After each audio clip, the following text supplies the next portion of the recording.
Oh, interview was done. And hi there.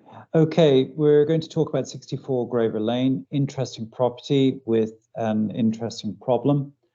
So the reason we like Viewer reports is because they tell us things we're not sure about. And before the call, we deliberated about this property because of this thing. And we just weren't sure what it was. Now, this is a construction site. So you got a door here, which leads to... Can you share your screen? You don't share. Oh, I'm sorry. It's okay. Okay, here we go. All right, so this property has this building beside it. Now I'll just zoom in. And in principle, it all looks nice, but in practice, there's some weird stuff going on here. So the first thing is you got this thing here, and then you've got a door, a small door here, which says warning construction site, etc. And then here, you've got access to this building, which is a big building in a weird location. It's kind of a backfilled lot. It's nearly finished. Some abandoned cars and a lot of rubbish strewn everywhere. But anyway, the main point is that it's very confusing. So in theory, that could be a kind of lock-up garage. And the reason we think it might have been is because, Martin, could you share your screen? Yep. And just go through what we saw on the plot map, because that was quite interesting. Yeah, Morrison Home Limited is the owner. So this is the property. I don't know what's going on, and this is a huge property coming in. This is like a light commercial buildings around, so like training Brazilian Jiu-Jitsu, see, and karate and so on. That's nothing major, not nicely placed. And you can see this picture of 2021, so they start building something. And we didn't know. I was thinking that it's some garage, but when you zoom in, when you take a look more, you can see that something like. And also, what is interesting about the door this, on the right is just construction signage that you get a construction site. Yeah, but this is what also there was nothing in the electric substation and the steam on the rear.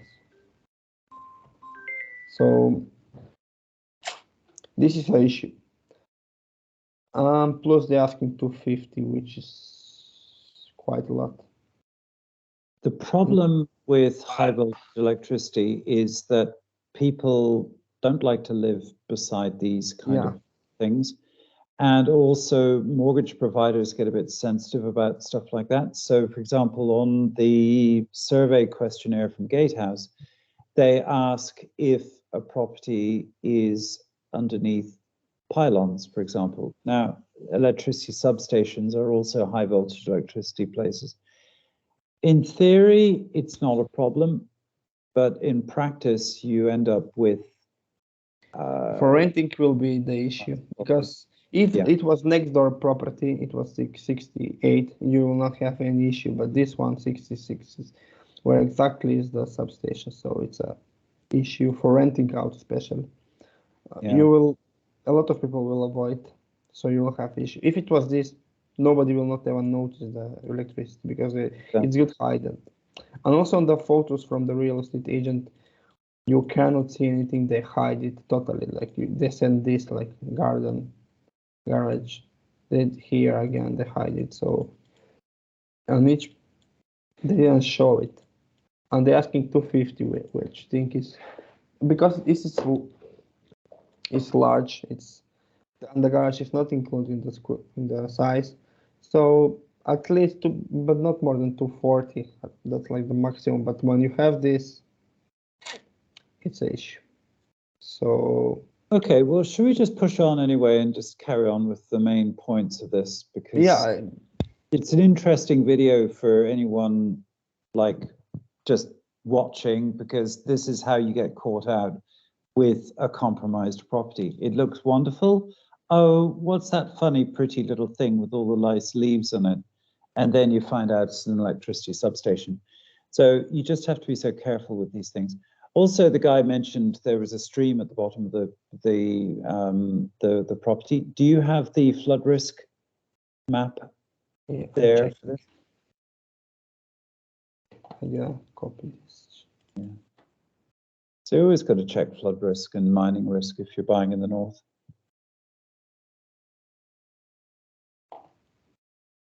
The map is always low risk, very low risk. So I know that I checked this.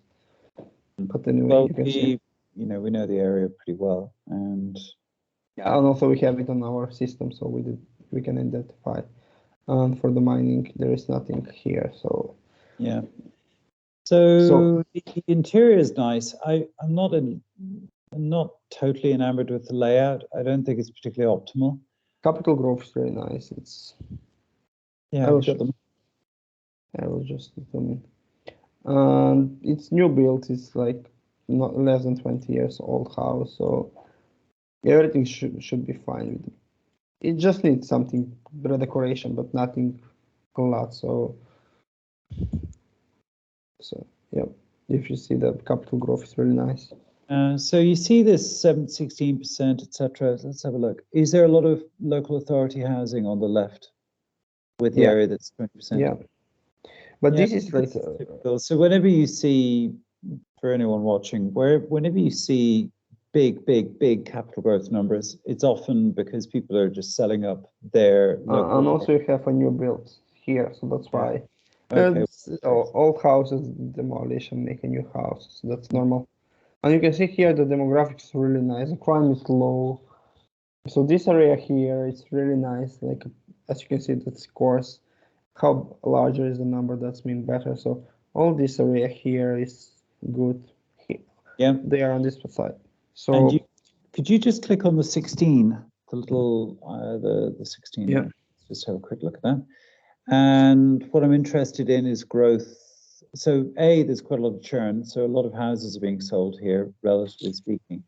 So the housing sales per 1,000 is good. And also, okay, so this is kind of interesting. The market grew by 54%, but declined by 28%. So therefore, it reversed, it kind of dropped more than it rose at the bottom of the market.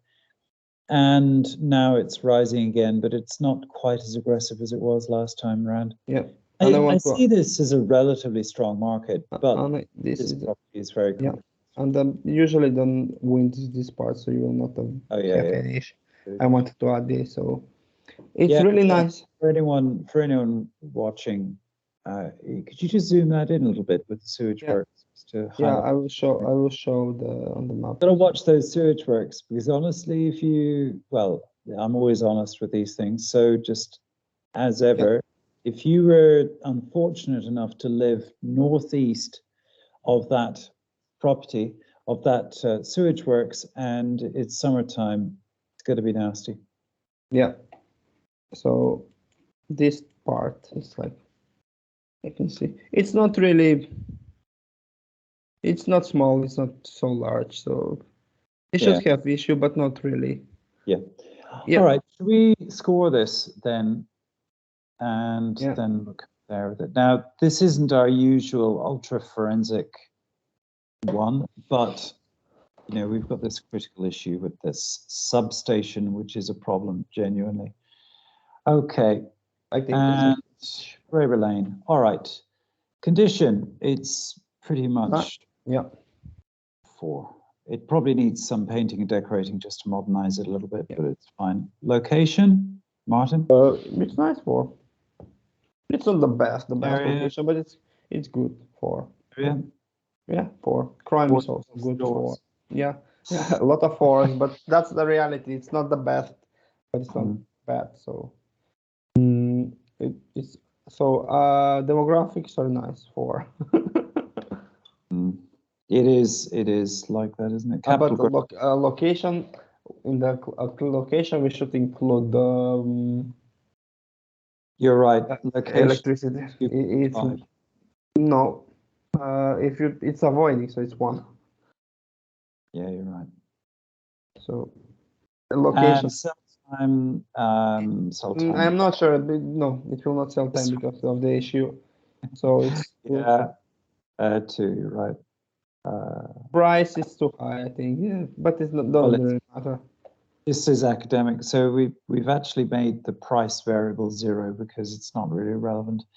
It's something I've got to fix later. But anyway, sell time, rent time. It It's will not going to rent. rent. But no, this one not. But if you have what property next by like 68, it will rent fly. It will fly. Yeah, but People love detached house. Yeah. It would rent. Someone will rent this property, but not But quickly. not high. So, yeah, it's a 3. They would rent it. Somebody will. But okay, let's talk about yield. We didn't do comparables. What do you reckon? I think at least yield will be 1,100 at least.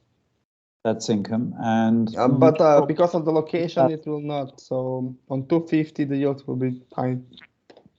So I think 3. I think even they're asking 250 for the issued property. I think the price is like really, and it's not 4 prices. The price is 2. Sorry for that score. It's not changing nothing, but that doesn't affect the overall score because generally the price, the thing about price is that it's all about the yield. And if the yield is good, then the price is good because the rent is good because it's buy-to-let property. So therefore, you do this equation this way. Anyway, it gets a 3.42, which is one of the lowest scores I've seen in a very long time. There are lots of parts about this property which are great, like the area and everything, but it's just exactly. Yeah, that will ruin the yield and it will ruin the. Yeah. There it is. Disappointing. It was a nice house, but you could make an offer. You might get it accepted. You might not get a mortgage on it because if the lending surveyor picks up on the substation thing, they're going to have an issue with that because these things do affect the resale of property. So yeah, it's a thing. All right then. Well, but for example, if you take it for 200, yeah, it's a nice, but 250 is too much for this. So, but I'm not sure that they will accept 200 for this. Exactly. This is the issue, and it's a salutary lesson, which is that oftentimes people live in hope and they are prepared to make big compromises on properties in the hope that everything will work out okay. So they might buy underneath a pylon or beside a substation or right beside a motorway or a really noisy railway or something like that.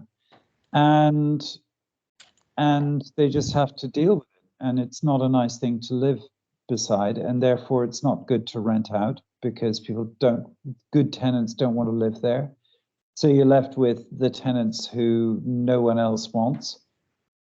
And then you end up with all the troubles that are inevitable with bad tenants. And so it all comes down to buying uncompromised property that works. And the annoying reality of this business is that we're constantly competing against owner occupiers for these uncompromised, really good properties. And there are the best properties for buy-to-let landlords, I think, are ones with tenants in them, because then you don't get owner occupiers competing, but they're quite hard to find. We do find them because we have ways of doing it, but it's just difficult. Or the other thing is just to be clever about where you look for capital growth. And there are lots of areas which are actually quite strong, but don't have the level of insanity that you have in Manchester. And those places are interesting. Doncaster is my favorite at the moment, but there are also places like Middleton and Lee. These outer satellite towns. What are your favorites, Martin? Little Hilton for investing right now, but the price is going up there. So it's also Middleton is nice, but Little Hilton is really nice because it have a lot of new builds, It's not far away from Manchester. It have good connection, and also Middleton is the same. And they're like same time from Stockport to Manchester is the same time with Middleton to Manchester. The only a little, I mean, by car, not by transport. Stockport is better because it have train station. Middleton doesn't have really. Yeah, but So I think the overall lesson is that one should always avoid compromised properties and think laterally about areas. You know, it's not necessarily the best thing in the world to go follow the herd and aim for Stockport or other places. But anyway, there it is. Slightly disappointing video in a way because we didn't know about the substation until we had confirmation from the viewer. But there you go. Anyway, would have been a nice property otherwise. yeah, Okay, thank you very much. thank you.